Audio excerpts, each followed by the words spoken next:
Padre is the safest place. We need to get to that island.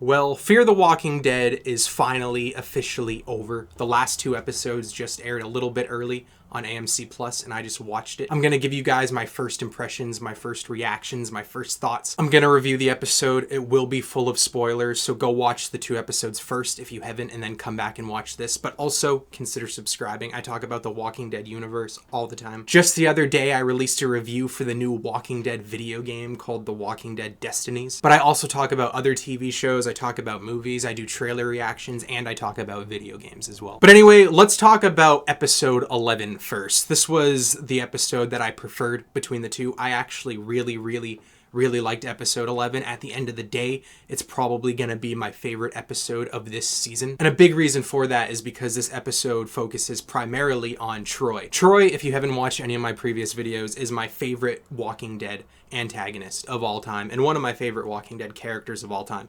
And ever since he got reintroduced in this season, he's been grossly underused and underutilized, especially because the actor that portrays him is probably the best actor in the show, in my opinion, especially because the writing around his character is the most interesting. He's just the most interesting character, in my opinion. But this episode focuses on him a lot, him and his dynamic with his daughter Tracy, and then him with Madison, which I was really excited to see. Throughout a lot of this episode, they're actually tied up together, and that's what I wanted. I wanted ever since it was announced that he was going to be returning, I wanted a lot of Troy and Madison scenes. And we do get that this episode. We get them fighting each other, we get them teaming up with each other, and then fighting again, and then teaming up again. And then also in this episode, Crane returns. If you don't remember Crane, he was the leader of Padre back when Padre was doing its thing. And he returns to get revenge on Madison to try and take Padre back. And because of that is when Troy and Madison officially decide to team up.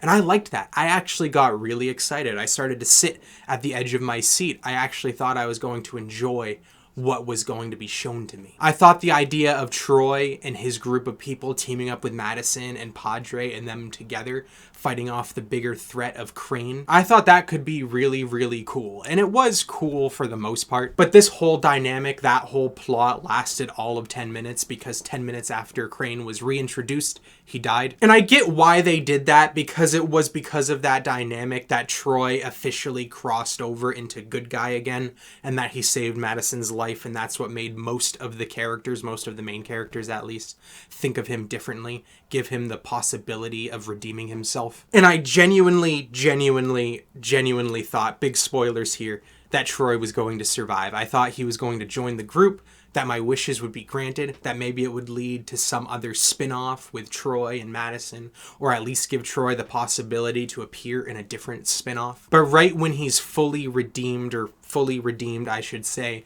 Madison has a change of heart and she stabs him with Alicia's arm and kills him officially this time. And it really mirrors how he originally died in season 3, because as you know, if you watch season 3, Troy was introduced as a villain. And then as that season progressed, we grew to like him, the characters grew to like him, and it seemed like he was gonna be genuinely redeemed, at least for the most part, and become an actual member of the group. And then right when it seemed like that was about to happen, Madison killed him, and that's exactly what she does here again. And I'm gonna be honest with you, it really stresses me out, because why bring Troy back just to kill him off again? Why redo his basic death and everything about it again? Don't get me wrong, I'm not going to complain at the end of the day, because we got more Troy, and when season 8 comes to a close like it just did, he is definitely by far the best thing about this season. But it just seems like so much wasted potential, in my opinion. They could have got the whole point across that they did get across, but kept him alive. It seemed like they were going to have Madison revert back to her mindset of season 3, her mindset in season 3 and season 2 actually, that she has to kill people to protect those that she cares about. She can't be, goody good. She can't really believe in the no one's gone until they're gone mantra. I thought that when this series ended, that Madison was going to essentially be the character that she was and the character she was growing into in the Dave Erickson era. And they did that for all of 20 minutes, and then right after that, she reverted back again to the no one's gone until they're gone Madison. It just really really stresses me out that they didn't leave Troy alive. They didn't give any better writers or better showrunners to have a chance at doing this character. Again, I'm not saying he wasn't done well here. He wasn't done as well as he was in season 3, obviously, but you can tell the actor gave it his all. And again, like I've said so many times already, he was the best part of this season. I just wanted to see more of him. But of course, that always runs the risk of having showrunners like World Beyond get access to a character like Troy and then completely ruin him, which I would not have liked. So maybe at the end of the day, it's better that he's officially dead, officially turned into a walker, and is now officially buried in the ground. So Troy also reveals to Madison in this episode the truth about why he's holding a grudge against her. And basically the gist of what he says is that Alicia found him and his wife, and Alicia saved his wife's life. And then his wife, Serena, decided to do what Alicia does and try and help people, and that got her killed. So Troy blamed Alicia for her death and then got revenge and killed Alicia. But as Troy is killed, he reveals to Madison that Tracy is actually Alicia's daughter, and he took her as a baby to basically get back what he lost from losing his wife. So now Madison believes that Tracy is her granddaughter and Tracy is Alicia's daughter. And that leads us into the final episode of Fear the Walking Dead.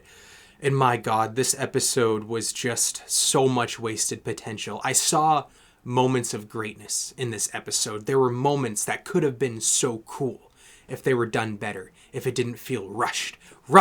That's the biggest feeling that I have when I finished this episode, was that it was just so rushed. You have the remnants of what's left of Troy's group bring walkers on a ship to Padre, and then the Horde is about to take over Padre. So you have what's left of Padre fighting off the hordes of walkers led by Dwight, which I liked. I like that Dwight trained all the kids and now he's defending Padre. And when we saw what was happening, it was cool. The cinematography was great.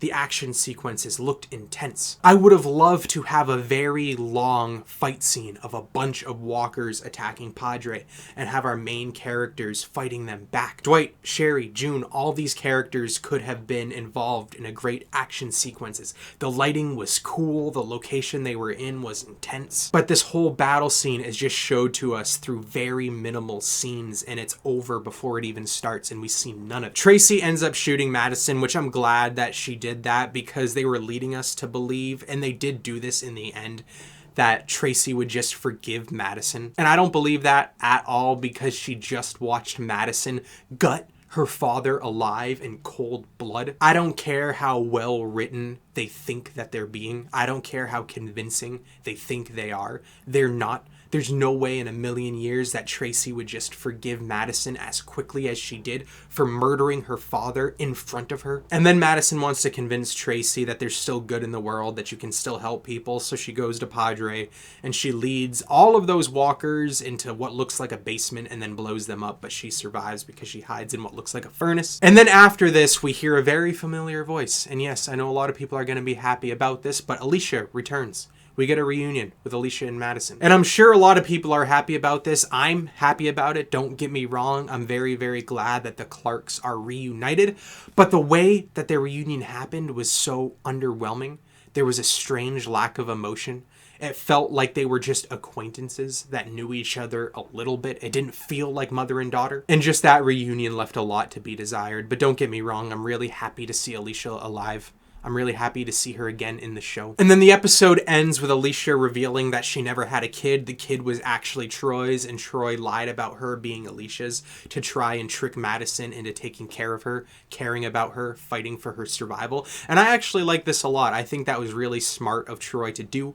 I think it was believable. And at the end of the day, I'm glad that this kid is Troy's and not Alicia's. So we have our characters go their separate ways. I'm not exactly 100% sure where everyone is going. It's a very rushed and cluttered ending. But Strand realizes Alicia is alive because she leaves him a blue flower in his truck, and then she sees her in his rearview mirror, but they never interact with each other. And then he takes off with Frank and Klaus. Daniel is reunited with Skidmark, who Alicia found and brought with her, which I think that is really cool for Daniel, because I'm glad he has something to care about, but you're never going to convince me in a million billion years that Skidmark survived the nuclear wasteland that was Texas. And then the big thing that happens is that Alicia and Madison decide to go back to Los Angeles, with Nick's ashes. And I think that that's cool. I'm curious what they're gonna do when they get there. I wonder what's gonna happen. But I find it really, really strange that Alicia didn't want to fully reunite and just say hello to the people that she spent so much time with, so much time surviving with. And I'm curious when we're going to see them again. Is it going to be part of a spin-off? Is a new showrunner going to take control of these characters and create a whole new show set in Los Angeles?